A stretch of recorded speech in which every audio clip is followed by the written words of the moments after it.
Welcome back to the Real News Network. I'm Paul Jay in Baltimore, and now join us for this week's version of the Bill Black Finance and Fraud Report. And joining us from Kansas City, Missouri is Bill Black, where he's an associate professor of economics at the University of Missouri, Kansas City. He's also the author of The Best Way to Rob a Bank is to Own One, and an often contributor to Real News. Thanks very much for joining us, Bill. Thank you. So what do you got for us this week? Well, we have the one that we love so much, the continuing absolute impunity of elites from criminal prosecution. So we have the Justice Department saying that it's not going to prosecute anyone, apparently, at Goldman Sachs, and the SEC apparently saying it's not going to take any even enforcement action against Goldman Sachs or any Goldman Sachs personnel out of their immense participation in fraudulent mortgages and the sale of fraudulent mortgages to create these derivatives called collateralized debt obligations, or CDOs. Followed pretty close on the heels of that announcement with the announcement that they're not going to prosecute anyone senior out of the MF Global failure. Now that's the one where over $1 billion of client money went missing as the firm got into trouble. And this is, run by former Governor Corzine, former head of Goldman Sachs. So in a way, it's the second iteration of the Goldman Sachs. I don't understand. How can there not be a criminal prosecution, frankly, on Goldman as well? But if you look at MF Global, I mean, if I understand it correctly, the Corzine, misused funds. There were funds that were supposed to be sequestered, which investors had given him to invest, and he used them for other purposes. Isn't that illegal? How can you not do something about that? Well, the press report says that the Justice Department and the regulators conclude that MF Global was so completely out of control. Its controls, internal controls, were so bad that senior management, they can't show, knew that the money was being taken from the customer. So can people then use this defense for drunken driving now? Oh, no, of course not. Only if you're an elite white-collar criminal can you use this defense. So your question gets to exactly the point, and it misses the key point. The Justice Department misses the key point that criminologists have been telling them for a very long time, and that is you deliberately, when you're the CEO, gut your internal controls because you want people to do the wrong thing while maintaining deniability. And so when you see this complete failure of internal controls at a place run by somebody who ran Goldman Sachs and knows all about internal controls, it's preposterous to believe that an absolute breakdown in internal controls was unknown to senior management. Negligence is a defense then. Well, negligence isn't a crime in the great bulk of settings, so that's part of what's going on. But of course, negligence would establish liability, and Corzine almost certainly will be sued. Well, you actually already been sued, but even the government and even the bankruptcy trustee are likely to sue Corzine. Okay, but your point here is that this can't be negligence. This has to be done far more consciously. Yes, you can't have this kind of total breakdown of internal controls without senior management knowing about it, and in this context, wanting that breakdown, because it gives them precisely what proves so valuable here, and that is deniability.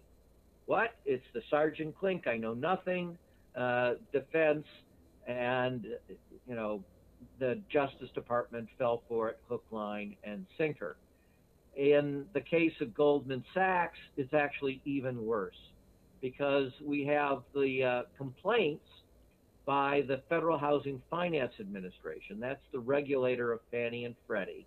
In this context, they're bringing the suit as conservator for Fannie and Freddie, which means they get to assert the legal rights. And if you read the complaint, while it isn't using the word fraud, because why take on a greater burden than you need in a civil case, it pleads, in other words, it says the following facts establish that there was a knowing, massive series of false representations for financial gain, and that people relied on these representations. In other words, they've alleged that Goldman Sachs had every single element required to prosecute them for fraud. So either the Federal Housing Finance Administration is wrong or the Justice Department is wrong. And the only entity that's really done an investigation is the Federal Housing Finance Administration. Indeed, what came out, and I was on, CNBC's Closing Bell in a debate with Bethany McLean. Both the anchor for that show and Bethany McLean said, well, you couldn't prosecute Goldman Sachs and its officials because Goldman Sachs lost money from the purchase and sale of fraudulent mortgages. And again, that's just terrible criminology, because that's of course what happens when you engage in accounting control fraud.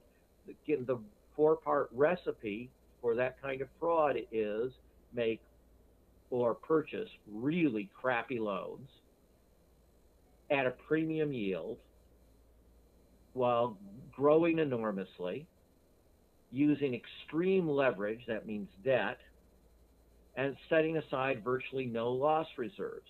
If you do those four things, you're mathematically guaranteed to report fictional profits, pay your senior officers very large bonuses, and then suffer catastrophic losses. And that's exactly what Goldman did at first, Bear Stearns, Merrill Lynch. The only difference is that Goldman Sachs eventually figured out, whoa, the crash is coming. We better dump all of our crappy loans and derivatives, and they sold them to their customers wherever possible. But that exacerbates their fraud. That doesn't make them less culpable. And this is just a case that the Obama administration doesn't want to take on finance, especially during an election year. Yeah, and indeed, we've got another strong indication of that in the handling of Standard Chartered, which we talked about in a prior discussion.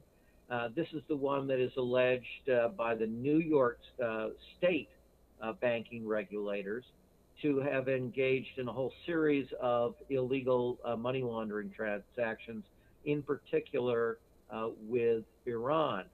And what has come out, subsequently there's been a significant settlement, but again, one of these settlements where it's just money and nothing much is going to change.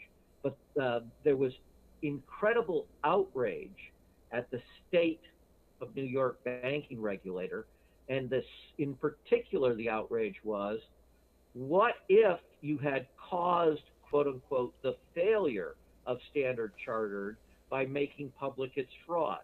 Now, of course, you don't cause the failure of an institution by making public its fraud. The fraud causes the failure of the institution. Well, clearly there's an entirely different set of rules when you're talking about big banks.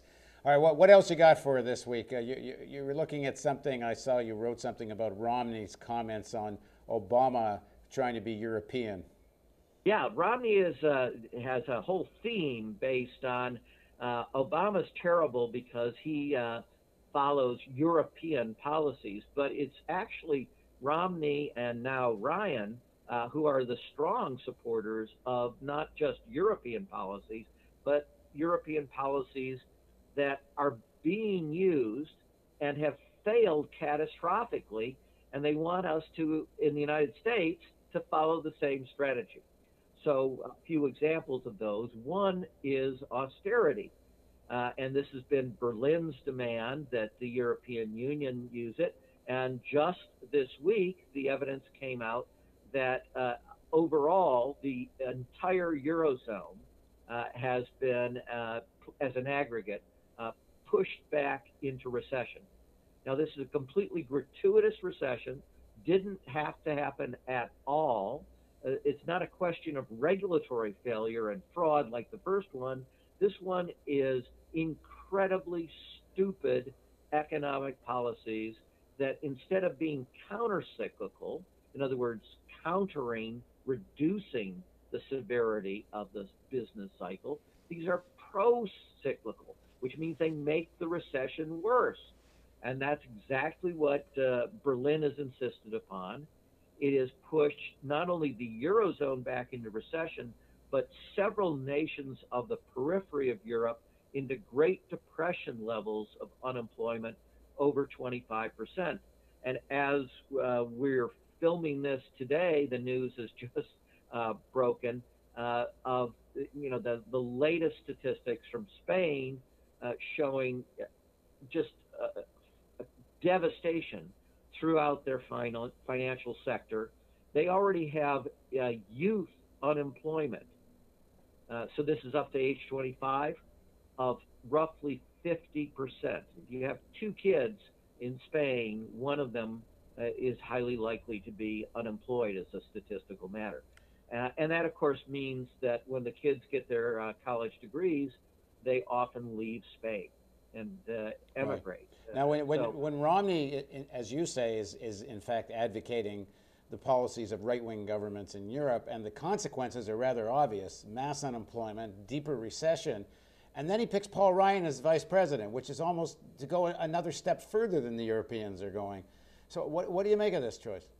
Yeah, he has doubled down. It shows how much power the Tea Party wing of the Republican Party has, and how deeply suspicious that wing was of Romney. And, he was clearly not one of their own.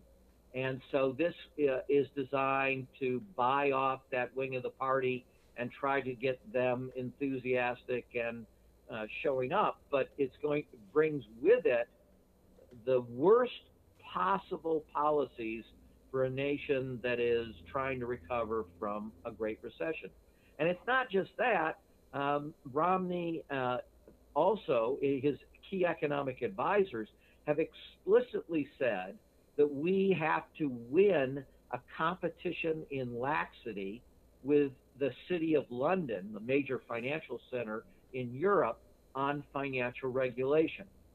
Now, of course, you can't win a race to the bottom in which you destroy regulation. That's precisely how you create these criminogenic environments, produce the epidemics of fraud that caused the Great Recession. And if you don't like deficits, you should hate Great Recessions. This Great Recession, just in the household sector, caused $11 trillion in losses. A trillion is 1,000 billion. So that a mean new homeowner lost 25% of their net worth and such. Just devastation, and they want more of the same. So the Romney calculation must be that they talk about this Wisconsin model, that if you just throw enough money at television, you can sell this stuff. Right, because, of course, Wisconsin is one of the states that's done most poorly in the United States because of the austerity policies at the state level as well. So on both state level, national level, international level, all of this comes together disastrously. And so I did a column in which I looked at this game, which is premised in not in some fair bit on Romney's and now most particularly Ryan's budget. It's called Budget Hero, and it has multiple strategies, but it turns out there's only one strategy. So you can have a stimulus strategy, but your stimulus cannot work because the game doesn't allow it to work, right? The rules of the game are if you use stimulus, it fails. And you can't use simply tax increases and budget cuts, say, in defense, because the game doesn't allow you to make really significant tax increases, particularly on the wealthy. It's not legal under the game. And so you become a budget hero under this game. If you adopt aspects of the Ryan budget, you cut Social Security, you cut Medicare, that makes you a hero. Note, you don't undertake any sacrifice. But it's an interesting duo. Ryan and Romney are an interesting pair because Ryan tries to look like a libertarian in terms of his cuts, except he's vice president to President Romney wannabe, who wants to increase spending on the military side, which real libertarians are against increased military spending. And most of the libertarians want massive cuts to military spending. But they have kind of the worst of both worlds here. Well, also there's a track record, and Representative Ryan voted for all of the Bush things that are inconsistent with libertarian ideas and are inconsistent with being, a fiscal hawk. So when it was a Republican president, he gave them everything he wanted, and the Republican president, of course, created very substantial deficits. Now deficits are supposedly the demon, and the way you become a hero again. Now, what a bizarre definition of hero. Right. Okay, Bill, we're out of time, but thanks for joining us, and please join us next week for Bill Black's Finance and Fraud Report on the Real News Network. Thank you.